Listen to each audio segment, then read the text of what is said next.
Petrol ने मारी शतक, बलदेवगढ़ में किसान और मजदूरों ने खड़े किए वाहन, पेट्रोल पंपों पर पसरा सन्नाटा।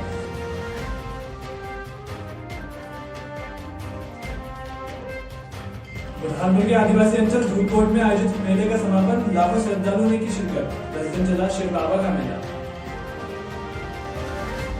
राजगढ़ में बढ़ते सड़क हादसों को रोकने अभियान जारी, यातायात पुलिस ने नशे में ओवरलोड ट्रक चलाने पर की कार्रवाई, ट्रक चालक पर कोर्ट ने 70,000 रुपए का लगाया जुर्माना। बलरामपुर में 45,000 के इनामी नक्सली कमांडर ने किया आत्मसमर्पण, पिछले 18 सालों से वे राज्य में नक्सल गतिविधियों में था शामिल।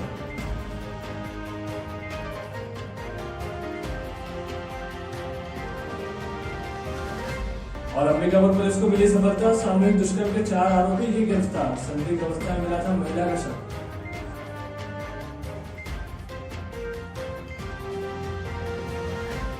नमस्कार, संवाद न्यूज में आप सभी का स्वागत है। मैं हूं एमसार राठौर।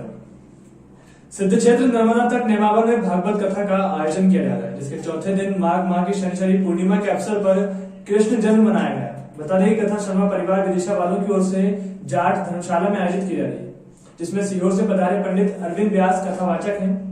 और कृष्ण जन्म विशेष पर पंडित व्यास ने कहा कि धर्म की स्थापना के लिए भगवान इस धरती पर अवतार धारण करते हैं। भगवान श्री कृष्ण का जन्म उत्सव प्रत्येक प्राणी मात्र को दिन प्रतिदिन मनाना चाहिए। बता दें कृष्ण जन्म के पूर्व पंडित जी द्वारा गजेंद्र मोक्ष की कथा का श्रवण कराया गया और वामन जन्मोत्सव, राम जन्म उत्सव बड़ी धूमधाम से मनाया गया।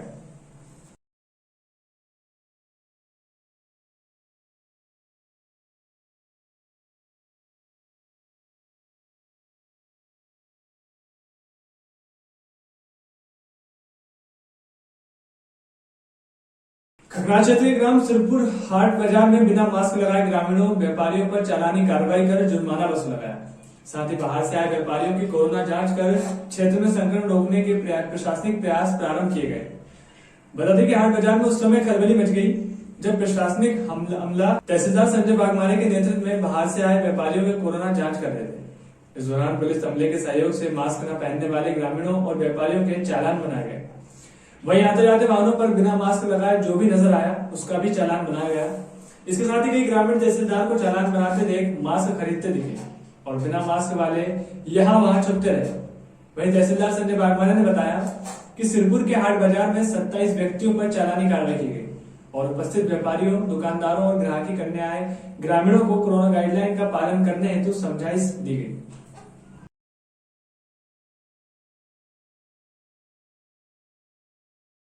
बढ़ती घटना को देखते हुए देवास जिले के समस्त थानों को एसपी द्वारा निर्देश दिए गए कि सभी थाना प्रभारी और चौकी इंचार्ज अपने अपने क्षेत्र में शाम 7 बजे से 9 बजे तक कस्बा में पैदल भ्रमण पर रहेंगे, जिसमें वाहन चेकिंग और पेट्रोलिंग करेंगे, जिससे आम आदमी में पुलिस और पर विश्वास हो और अपराधियों में पुलिस का खौफ रहे।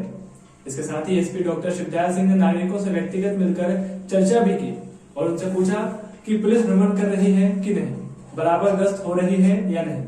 इसके साथ ही एसपी ने बताया कि इस पूरी गश्त के दौरान आधा दर्जन आरोपी आर्म्स एक्ट में पकड़े हैं, जिनके पास से हथियार बरामद किए गए हैं और आगे भी ये पहल जारी रहेगी, जिससे आम नागरिकों में सुरक्षा का भाव और अपराधियों में पुलिस का खौफ रहे।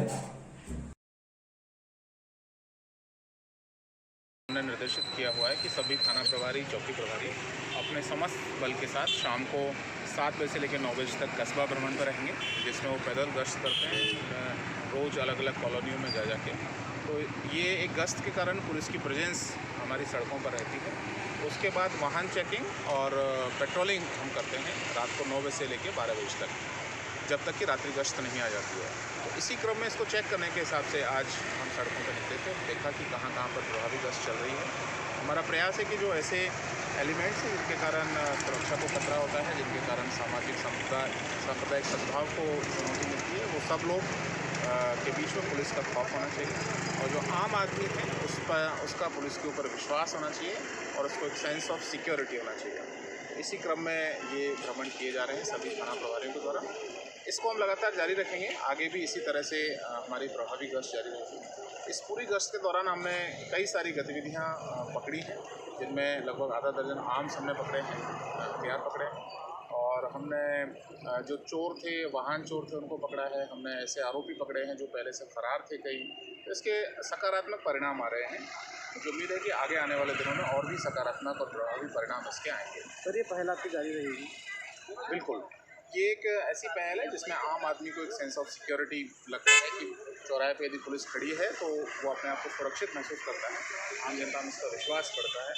और सबसे खास बात है कि इसमें हमने कई सारी ऐसी गतिविधियों पर अंकुश लगाया है जो अवैध रूप से कहीं कहीं चल रही थी, चाहे अवैध शराब हो, चाहे अवैध युवा सप्लाई, चाहे अवैध रूप से ड्रग्स माफिया पनपता है। उन सब पे अंकुश लगाने के लिए बहुत ही प्रभावी टूल है, इसको लगातार जारी रखें। मध्य प्रदेश के कई जिलों में पेट्रोल ने 100 के पार पहुंच गया है और राजधानी समेत इंदौर में भी 100 के करीब है, जिसको लेकर आम जनों में भारी आक्रोश देखने को मिल रहा है। आए दिन धरना प्रदर्शन हो रहे हैं। वहीं टीकमगढ़ जिले के बलदेवगढ़ में भी पेट्रोल की कीमत 100 के पार पहुंच गई है, जिससे यहाँ के रहवासियों में भी भारी आक्रोश देखा जा सकता है।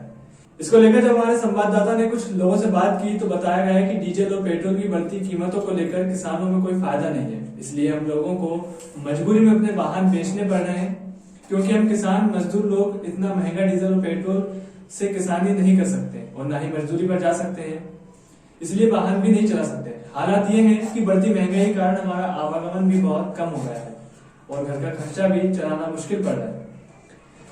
बता दें कि यहाँ पेट्रोल की कीमत 100 रुपए से 14 पैसे अधिक और डीजल 91 रुपए करीब है। वहीं कई पेट्रोल पंपों पर डीजल और पेट्रोल की बढ़ती कीमतों को लेकर सन्नाटा छाया हुआ है। पंप मालिक भी बढ़ती कीमतों को लेकर परेशान है। पंप पे कौन से पद पे हैं आप? मैं पेट्रोल पंप पे सुपरवाइजर के पद पे हूँ। नुकसान ये है कि पहले बिक्री अच्छी खासी हो जाती थी, अब उसमें कमी है। पहले अपना डीजल जैसे एक मंथ में पहले अपनी 8-9 गाड़ी आ जाती थी, अब उसके लिए 3-4 गाड़ियाँ आती हैं।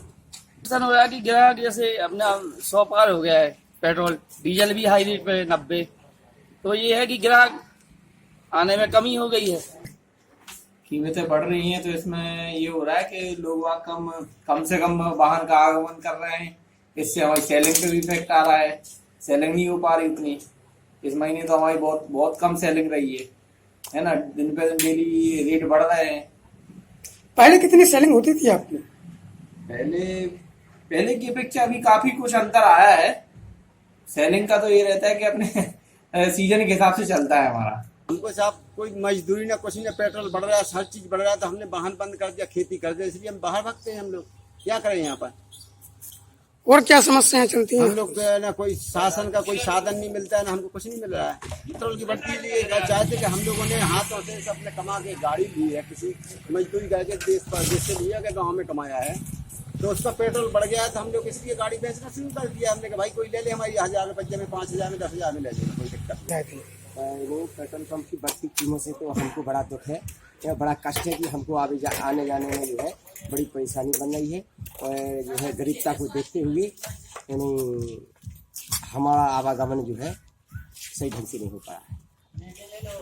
बलदेवगढ़ में बड़ा बाबा के दरबार में विशाल भंडारे का आयोजन किया गया, जिसमें करीब लगभग 10,000 लोगों ने शामिल होकर भंडारे का लाभ लिया। इसके साथ ही आयोजन स्थल पर संगीत में भजन कीर्तन का आयोजन भी किया जा रहा है। बता दें कि बाबा के दरबार में आयोजित भंडारा गोभक्त भक्ति तिवारी द्वारा किया जा रहा है। बताया जा रहा है कि इससे पहले भक्ति तिवारी 5 यज्ञ और विशाल भंडारे करवा चुके हैं। बताया भी जाता है कि भक्ति तिवारी का इस तरह के आयोजन करवा कर एकता का संदेश देना उद्देश्य है, जिससे समाज और देश विकसित होकर निरंतर आगे बढ़ता है।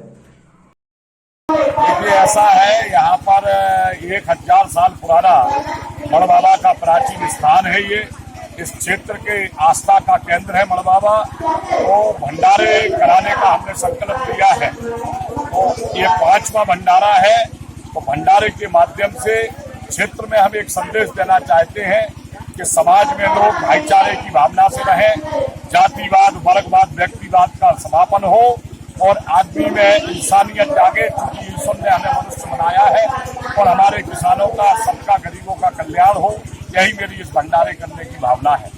कौन सी ग्राम पंचायत में भंडारा चल रहा है?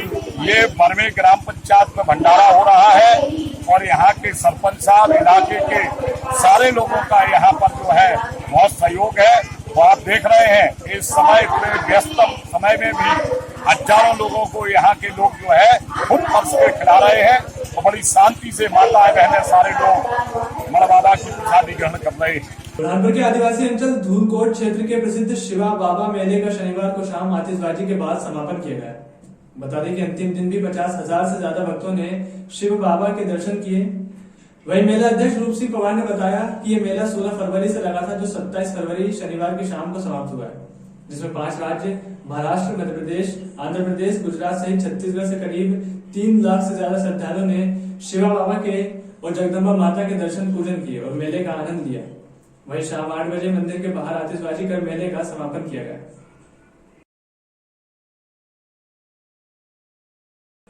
सिंगरौली जिले में आज भारतीय जनता पार्टी के प्रदेश उपाध्यक्ष श्रीकांत देव सिंह की अध्यक्षता में प्रबुद्ध जन सम्मेलन का आयोजन किया गया, जिसमें सिंगरौली विधायक रामलल्लू बैस, भाजपा जिला अध्यक्ष वीरेंद्र गोयल और वशिष्ठ पांडे, इंद्रेश पांडे सहित अन्य उपस्थित रहे, जिसमें डॉक्टर, इंजीनियर और समाजसेवी सहित प्रबुद्ध लोगों से आने वाले नगर निगम और नगर पालिका चुनाव से मिले सुझावों को संकल्प पत्र में शामिल किया जाएगा।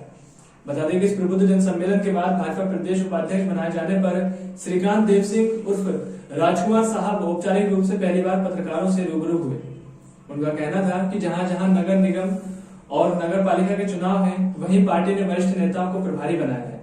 उसी के तहत आज सिंगरौली में भारतीय जनता पार्टी का प्रबुद्ध जन सम्मेलन आयोजित किया गया, जिसमें मिले सुझावों को भाजपा आने वाली नगर पालिका और नगर निगम चुनावों में अपने संकल्प पत्र में शामिल करेगी।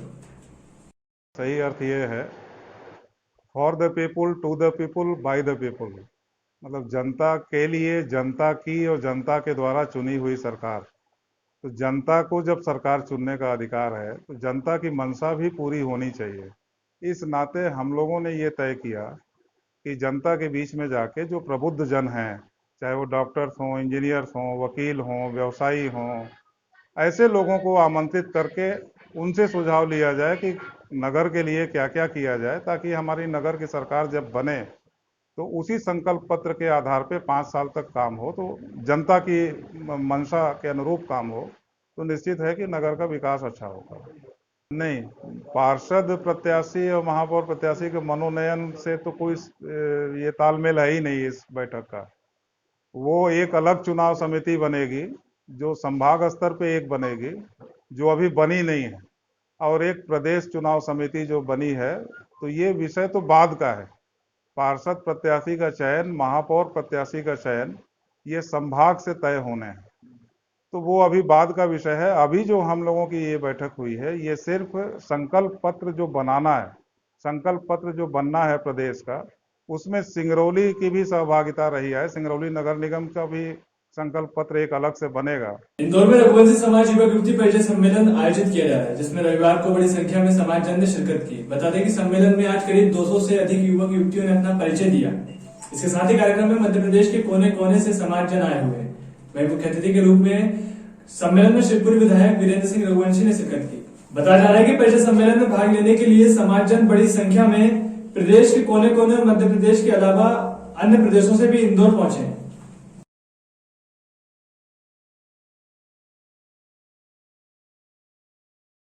गुजरात से हमारे बीच में समाजजन पधारे, उन सभी का हम हार्दिक स्वागत करते हैं, वंदन करते हैं। अभिनंदन, स्वागत है। आप लोगों के सहयोग से ही रघुवंशी समाज के द्वारा आगे जाओ 6वें वर्ष में इस कार्यक्रम का सफल आयोजन किया जा रहा है। इसका रक्त चाटने वाली जागे चामुंडा, ननमुंडों की माला वाला जगह कपाली कैलाशी और रड की चंडी घर घर नाचे, मौत कहे प्यासी प्यासी, रावण का वध स्वयं करूंगा कहने वाला राम धनी। टीकमगढ़ के पलेरा में इंडियन गैस एजेंसी पर मारपीट का मामला सामने आया है, जहां एजेंसी के कार्यकर्ताओं ने उपभोक्ताओं के साथ जमकर मारपीट की। बता दें कि इस पूरी घटना का वीडियो भी सोशल मीडिया पर जमकर वायरल किया जा रहा है, जिसमें एजेंसी के कार्यकर्ताओं पर कार्रवाई की मांग की जा रही है।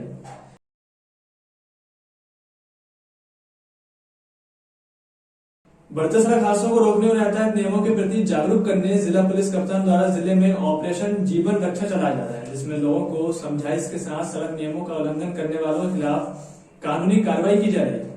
इसी के तहत थाना यातायात द्वारा वाहन चेकिंग के दौरान नशे में धुत होकर खतरनाक तरीके से वाहन चलाते एक ट्रक चालक के विरुद्ध मोटर व्हीकल एक्ट की विभिन्न धाराओं के तहत कार्रवाई कर वाहन को जब्त किया गया और कोर्ट द्वारा उस पर 77,000 रुपए जुर्माने से दंडित किया गया है।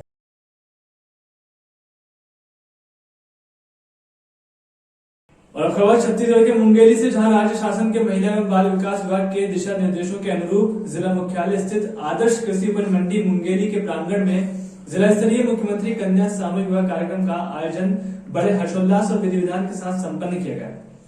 सामूहिक विवाह सम्मेलन में विभिन्न धर्मों के 98 जोड़े परिणय सूत्र में बंधे, जिसका प्रदेश के मुख्यमंत्री भूपेश बघेल ने वीडियो कॉन्फ्रेंसिंग के माध्यम से नवविवाहित जोड़ों से बातचीत कर उन्हें आशीर्वाद प्रदान किया और उनके सुखमय जीवन के लिए शुभकामनाएं दी। वही मुख्यमंत्री कन्या सामूहिक विवाह कार्यक्रम छत्तीसगढ़ राज्य पिछड़ा वर्ग आयोग के अध्यक्ष थानेश्वर साहू के मुख्य आतिथ्य में संपन्न हुआ। इस दौरान उन्होंने कहा कि सामूहिक विवाह कार्यक्रम से अनावश्यक व्यय और प्रदर्शन से मुक्ति मिलती है। इस कार्यक्रम में बिलासपुर लोकसभा सांसद अरुण साव, मुंगेली विधायक पुन्नूलाल मोहले सहित जिला के जनप्रतिनिधियों और अधिकारियों ने नव दंपतियों के साथ परिवार के लोगों को बधाई देते हुए नव दंपतियों को उनके सुख समृद्धि की कामना की और आदर्श पति पत्नी के रूप में जीवन यापन करने के लिए टिकावन में सामग्री और नगद राशि प्रदान की गई।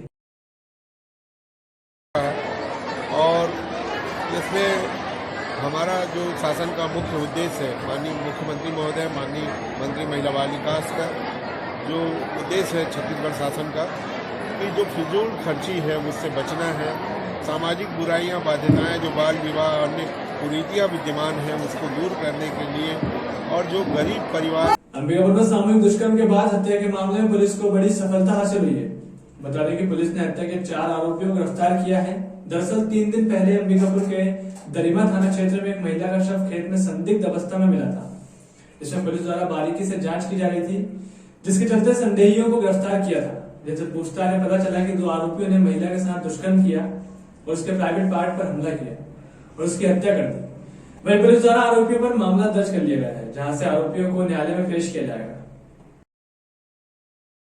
की बॉडी मिली हुई थी, महिला के शरीर में चोट के निशान थे। उनका पीएम करवाया गया, जिसमें उनको पता चला कि इन महिला के साथ में बलात्कार भी हुआ है और उनको मारपीट करके चोट भी पहुंचाई गई है। इसकी विवेचना क्रम में हम लोगों ने जब जांच की तब पता चला कि उनका एक प्रेमी है केंदा, वो उनके साथ में था और जब ये एक जगह पर दोनों बैठे हुए थे उसी समय पे 3 और लड़के वहां पर आए और उन्होंने इन चारों ने मिलकर के उनके साथ मारपीट भी की और मारपीट के साथ में उनके साथ में गलत काम भी किया और जिसकी वजह से अल्टीमेटली महिला की सुलेशन देवी की मृत्यु हो गई। हमने जांच में इन 4 आरोपियों को गिरफ्तार कर लिया है और आज इनको हम लोगों ने रिमांड पे भेजा है। बलरामपुर में करीब 18 सालों तक 5 राज्यों में नक्सल गतिविधियों में सक्रिय रहे 45,000 के इनामी नक्सली कमांडर सीताराम घसिया ने पुलिस अधीक्षक रामकृष्ण साहू के सामने आत्मसमर्पण कर दिया है। इनामी नक्सली बलरामपुर जिले में कई नक्सली घटनाओं में शामिल रहा है, जिसके खिलाफ पुलिस अधीक्षक, पुलिस महानिरीक्षक और पुलिस महानिदेशक के द्वारा 2004 से 2006 के बीच अलग अलग कुल 45,000 रुपए इनाम की घोषणा की गई थी। बता दें कि एरिया कमांडर सीताराम घसिया 2006 से असम जाने के बाद से गायब था, जिसको उसके घर वाले भी मृत समझ रहे थे, पर लॉकडाउन के चलते उसने अपने भाई से संपर्क साधा, जिसके बाद अब जाकर शुक्रवार को उसने नक्सल विचारधारा से त्रस्त होकर छत्तीसगढ़ शासन के द्वारा नक्सल पुनर्वास नीति से प्रभावित होकर पुलिस अधीक्षक रामकृष्ण साहू के सामने आत्मसमर्पण किया है। ये कमांडर के रूप में कार्यरत था और इसके बाद जो है इसके ऊपर लगभग 6 वारंट जो है हमारे पास अभी हैं। ये काफ़ी दिनों से जो है यहाँ बलरामपुर में नक्सली गतिविधियाँ यहाँ जब संचालित हो रही थी तो उस दौरान बहुत सक्रिय जो है नक्सली सदस्य के रूप में इन्होंने काम किया, एरिया कमांडर के रूप में काम किया है।